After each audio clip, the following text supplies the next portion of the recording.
아나운서가 소개하고 아재가 분석하는 아이템! 와. 안녕하세요. 네, 간밤에 미국장 정말 좋았고요. 우리 시장은 그냥 요 정도로 좀 시작을 하고 있죠. 네네. 네, 이렇게 좀 하루하루 급변하는 시장인 만큼 저희가 당일 업로드를 하기로 결정했습니다. 와. 네. 아이템 저희 목요일에 네. 아침에 촬영하잖아요. 그쵸. 그래서 당일 목요일 저녁에 저희가 업로드 하기로 네네. 결정을 했습니다. 맞습니다. 앞으로 저희 목요일 날 나올 테니까요. 많은 네. 관심 부탁드리도록 하고요. 네. 다만 다음 주는 개천절이기 때문에 네. 수요일에 촬영하고 네네. 수요일에 업로드하기로 네네. 하겠습니다. 네, 간밤 미장 얘기를 또 안 할 수 없어요. 네네. 와우, 마이크론이 14% 넘게 음. 급등했습니다. 일단 실적이 잘 나왔잖아요. 네네. 지난번에는 분위기가 정말 안 좋았는데 이번에는 네네. 좀 확 반전됐네요. 그렇죠. 음. 뭐 예상치 못한 서프라이즈였고요. 네. 사실 실적 발표가 나오기 전만 해도 분위기가 그렇게 좋지는 않았었어요. 네. 저를 포함한 대다수 전문가들이 음. 마이크론 실적 별로 기대할 게 없다. 근데 가이던스를 네. 계속 낮췄잖아요. 그렇죠? 맞습니다. 그래서 목표가에 대해서 음. 계속해서 낮추었었고요. 자, 이걸 보란 듯이 마이크론이 엄청난 서프라이즈를 와. 내줬고, 그게 이제 미국 시장의 테크 랠리를 만들었는데, 네. 우리 시장은 어제는 좋았어요. 음. 네, 하이닉스가 거의 10% 가까이 오르고, 미쳤어. 삼성전자도 4% 가까이 상승했는데, 오늘은 장 초반에 좀 오르다가 좀 이제 어제 그 필라델피아 반도체 지수가 올랐던 것에 비하면 좀 이제 아쉬운 상황이긴 하지만 삼성전자하고 SK 하이닉스의 3분기 실적을 확인하자라는 심리가 있는 것 같고요. 근데 뭐 잘 나올 거라고 다들 예상을 하니까 뭐. 잘 나올 것 같아서요. 뭐, 무난하지 않을까. 네. 네, 일단 네. 잘 나왔으면 좋겠는데요. 음. 네, 일단 시장 컨센서스는 그동안 삼성전자의 컨센서스가 12조, 13조 정도로 네. 이렇게 전망을 했었어요. 근데 지금 한 10조 정도로 다운 하향 조정된 상황이고요. 그러니까 눈높이를 낮춰놨으니까 네네. 그것만 좀 넘어도 괜찮죠. 머리 좋은데. 그러니까요. 삼성이 그런 만약에 맥락에서. 그 정도의 네. 전략이었으면 굉장히 주식시장에 좋은 건데 너무 희망으로 돌리지 마세요. 네, 알겠습니다. 네. 자중하겠습니다. 네네. 그리고 이제 SK 하이닉스가 당초 예상보다 한 5천억 정도 하향 조정될 것 같아요. 그래서 한 7조 정도로 보고 있었는데 네. 6조 중반 정도로 하향 조정되는데 여기서 하향 조정되는 이유는 커머디티 쪽에서. 그러니까 HBM은 크게 뭐 영향은 없어요. 커머디티. 특히 내구 소비재인 이제 PC, 스마트폰 쪽에서 지금 최근에 이제 중국 쪽에서 공급이 또 물량 폭탄이 나오고 있고 네. 네, 그런 부분들이 좀 이제 영향이 있다. 음. 볼 수 있는 거고요. 근데 이제 저는 4분기에는 다시 또 반등할 수 있을 거라고 보고 있습니다. 그러면 이제 마이크론으로 다시 돌아와서 네. 일단 매출과 이익이 또 얼마나 좋았는지 뭐 네네. 기대치를 많이 낮춘 거에 비해서 이제 잘 나온 거잖아요. 네네. 어느 정도로 잘 나온 건가요? 일단 매출이 77억 5천만 달러 나왔는데요. 음. 여기 전년 동기 대비해서 93% 네. 증가한 거고, 그리고 EPS가 원래 전망치가 1.12달러 전망이고요. 실제로 나온 거는 1.18달러 정도 나왔고, 서프라이즈였고, 그리고 요즘에 실적 발표에서 제일 중요한 게 뭐라 그러죠? 가이던스? 맞습니다. 네. 가이던스가 굉장히 세게 나왔어요. 그래서 일단 EPS 가이던스가 원래 예상치가 1.52달러 정도였는데 1.74달러 정도로 제시를 했고요. 그리고 매출 가이던스도 예상치가 한 83억 달러 정도였는데 85억 달러에서 89억 달러 정도로 전망했습니다. 특히 이제 좋았던 게 내년까지 HBM 물량이 이미 완판됐다라고 네네. 하는데 일단 내년 HBM 공급 과잉 이슈는 좀 해소가 좀 된 거잖아요, 일부. 네, 그렇게 볼 수 있을 것 같아요. 그러니까 이제 공급 과잉이라는 게 우리가 이제 커머디티 공급 과잉하고 네. 이제 그 HBM 공급 과잉은 좀 다른데, 왜냐면 HBM은 파운드리 같은 비즈니스예요. 네. 그래서 연간 단위로 계약한 물량대로 계약한 가격에 사주는 거거든요. 그런데 이제 공급업체가 많아지면 그동안은 계속해서 HBM 쪽이 계속해서 가격이 올랐잖아요. 네. 이제 요게 좀 완만해질 거다라는 이야기가 이제 어떻게 보면 이 HBM에서 이야기하는 공급 과잉인 거고, 커머디티 쪽에서는 공급 과잉이라는 게 실제로 네. 물량이 남아도서 막 재고가 쌓이고 이런 거예요. HBM은 재고가 나올 수는 없습니다. 왜냐하면 주문한 대로 사가는 거고요. 단기적으로 이제 HBM 쪽에 걱정했던 이유는 블랙웰이라는 게 결국 두세 달 출시가 지연되다 보니 블랙웰이 못 나오는 기간 동안에 H200, 호퍼 200으로 이걸 이제 상쇄를 했잖아요. 네. 이제 블랙웰이 안 나오니까 이제 H200을 많이 팔았잖아요. 블랙웰 같은 경우는 192GB가 쓰이는데 H200 같은 경우는 141GB가 쓰인단 말이에요. 그럼 여기서 칩당 51GB의 여기 갭이 생기잖아요. 네. 요것 때문에 이제 단기적으로 좀 걱정을 했었던 건데 그건 이제 충분히 지금 이제 소화되고 나서 그리고 이제 마이크론이나 이제 하이닉스의 어떤 공급 상황을 보니 네, 그런 것들은 이제 걱정을 안 해도 될 것 같습니다. 이제 마이크론이 HBM이랑 인프라 투자에 집중한다라고 하는데 그럼 이제 디램 말고 이제는 HBM에서도 뭔가 두각을 드러낼 거다라고 기대를 해봐도 될까요? 여기서 굉장히 관심이 많았어요. 그래서 니네 생산량 그리고 수율 얼마나 되니? 네. 라고 이야기했는데 굉장히 말을 흐렸습니다. 아, 그래서 정확하게 이야기를 안 네. 해줬고요. 근데 이제 확실한 거는 일단 수요는 너무 좋다라는 거고 이제 우리가 공급만 잘하면 여기서 굉장히 좋은 실적을 낼 수 있을 거야라는 건 이제 확인시켜 준 건데요. 근데 마이크틀 흐린 거 보면 네. 조금 아직은 수율이 맞습니다. 네. 아마 SK 하이닉스가 수율이 70%가 안 되거든요. 이게 또 공식적인 건 아니에요. 네. 근데 70%가 안 되는데 이익률이 50%가 나와요. 아, 저도 반도체를 네. 굉장히 한 20년 가까이 봤지만 네네. 수율 70%가 안 되는데 네. 이익률 50% 나오는 거는 처음이거든요. 이런 아이템 처음인 거예요. 네네. 그러니까 아마 삼성전자고 마이크론의 수율이 되게 중요한데 이게 이제 공급 사이드에서 굉장히 중요한 이슈인데 수율이 아마 제가 보기에는 40% 안 돼. 수준 40% 정도 정도? 그것만 해도 굉장히 선방했을 거다. 네, 라고 생각합니다. 네, 굉장히 어려워요. 네. 40%? 네. HBM 어쨌든 앞으로 시장 규모가 엄청 커질 거고 이제 그 말대로면 AI 이제 개화에 불과한 수준이라고 저희가 볼 수 있잖아요. 그러면은 연초에 좀 괜찮았던 그런 데이터 센터나 뭐 전력 관련주도 다시 우리가 관심을 가져봐야 될 타이밍일까요? 그렇죠. 오늘 뉴스를 보면 뭐 반도체 겨울이 아니라 봄이었네 이런 이제 뉴스가 나오고 있는데 네. 여러분들 절대 뉴스 보고 투자하시면 안 됩니다. 아, 기사는 네, 그쵸. 기사는 기사일 뿐입니다. 제가 만약에 봄인 것 같으면 정말 편하게 여러분들한테 네. 제가 상반기에 그랬던 것처럼 여러분들 걱정 마시고 그냥 괜찮습니다, 이거. 괜찮습니다 이렇게 네. 말할 텐데 사실 그런 상황은 아니에요. 그러니까 마이크론이 서프라이즈를 내긴 했지만 제일 오해가 있는 부분이 이거예요. 하반기 변동성을 조심하자라고 이야기했던 거는 성장률의 피크아웃입니다. 성장률의 피크아웃하고 성장 피크아웃하고 같은 말인가요? 완전 다르죠. 완전 다른 네. 말이죠. 근데 이거를 정말 혼동하시는 아주 소수의 악플러들이 있어요. 네. 그러니까 쟤는 성장이 꺾였다고 이야기했더라. 아니, 좋은데 왜 네. 꺾겠냐는 성장률. 일단 다시 말씀드리면 성장은 내년 상반기까지는 메이드가 됐어요. 네. 그래서 내년 하반기에 대한 성장 때문에 주가는 9개월 선행하잖아요. 그죠? 네. 9개월에서 1년 선행하기 때문에 올 하반기 반도체 주가가 어지러운 거는 내년 하반기 업황이 불확실하기 때문인 겁니다. 그래서 내년 상반기까지는 당연히 숫자가 좋고요. 그러니까 지금 마이크론이 서프라이즈가 나오면서 주가가 단기적으로 반등한 거는 시장의 기대치가 굉장히 낮아져 있기 때문에 네. 이거 뭐 목표 주가가 무슨 뭐 $70 이랬단 말이에요. 얼마 전까지 뭐 막 엄청나게 꺾었잖아요. 그런데 생각보다 잘 나오니까 시장의 기대치보다 잘 나오니까 단기적으로 이게 서프라이즈가 그러니까 주가 반등이 나오는 거지. 결국은 이 펀더멘탈이라는 건 내년 하반기 업황을 봐야 돼요. 네.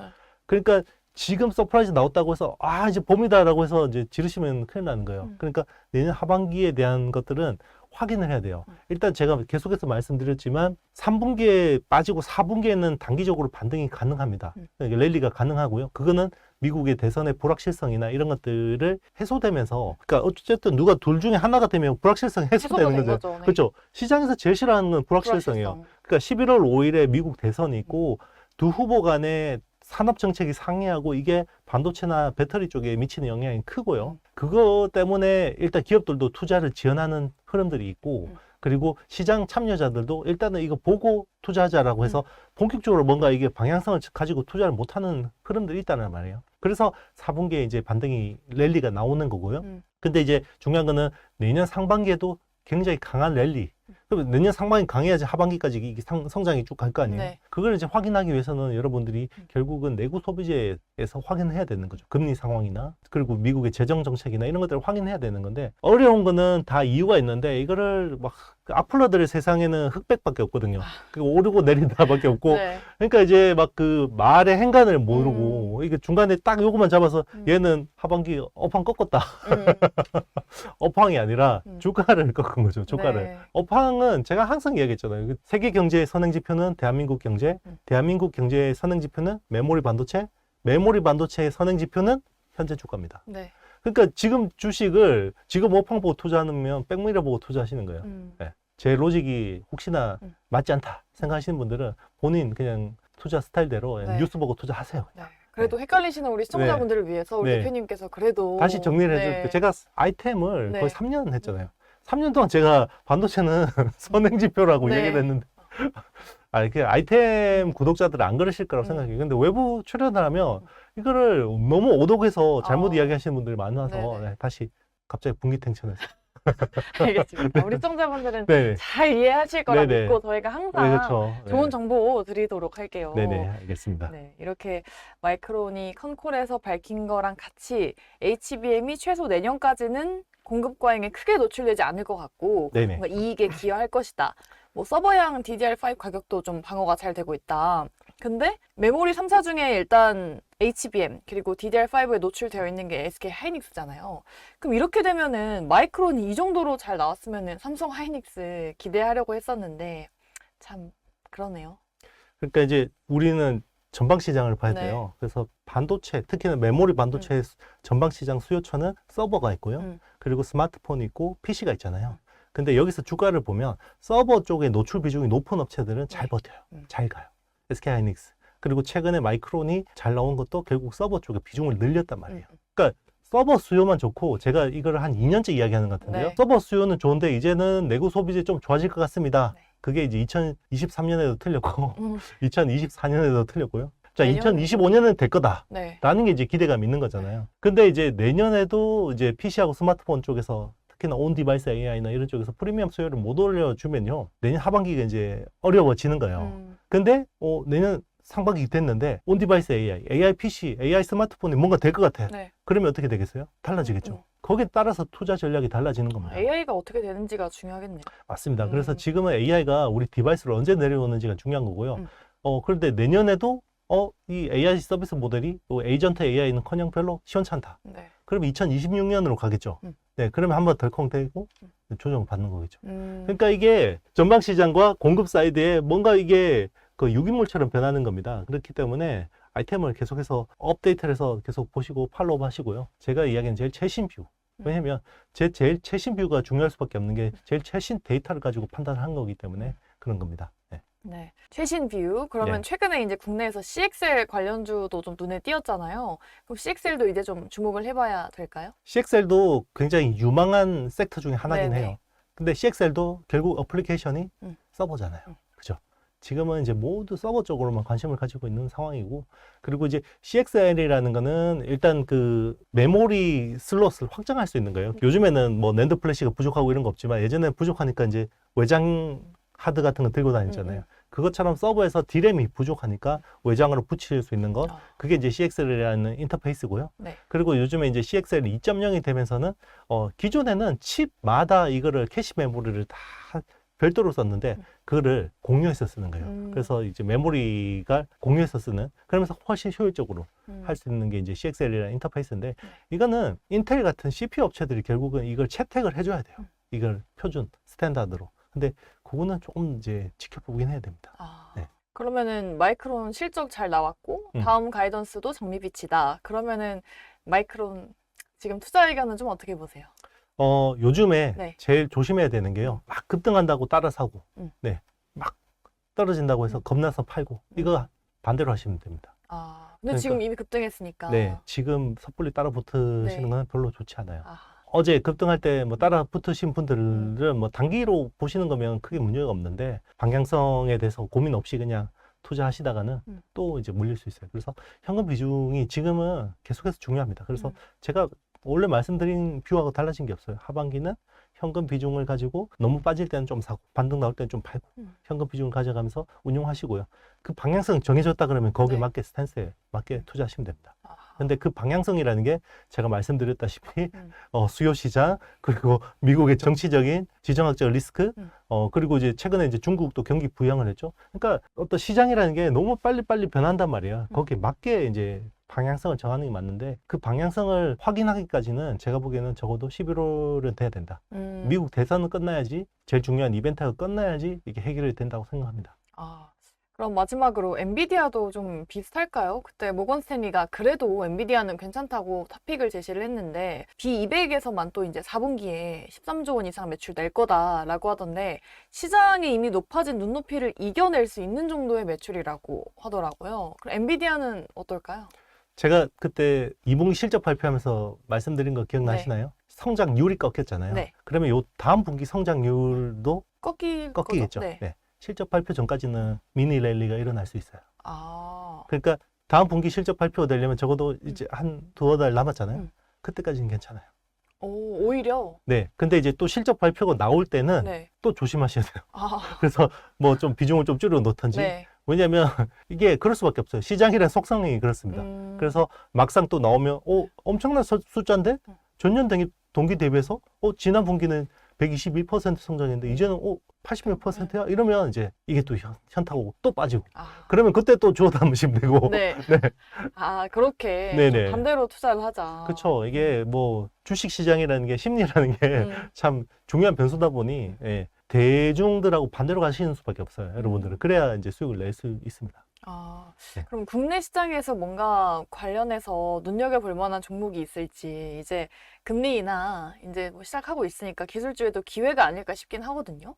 그럼 어떤 쪽 눈여겨보면 괜찮을까요? 일단 뭐 수요처는 지금은 이제 확실한 건 결국 서버 쪽밖에 네. 없는데요. 그런 측면에서는 지금 대형주들이 너무 싸요. 그래서 SK하이닉스하고 삼성전자 같은 경우는 이제 그런 영향의 이제 그 금리 인하나 이런 부분에서 좀 반사이익을 볼 수 있고요.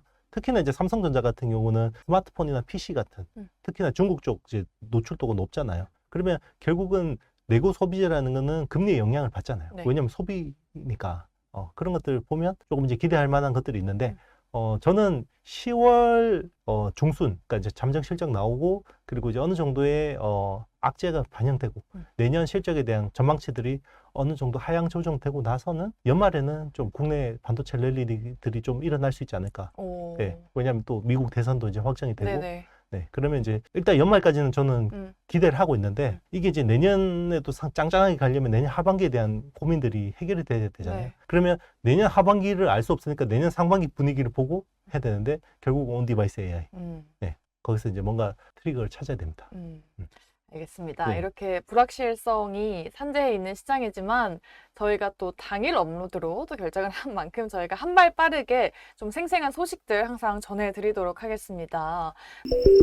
네, 이렇게 오늘은 저희가 마이크론의 실적에 대해서 짚어봤고요. 엔비디아까지 저희가 좀 의견 이야기 나눠봤습니다. 우리 시청자분들께 도움이 되셨길 바라겠고요. 저희는 다음 주 이 시간에 다시 돌아오도록 하겠습니다.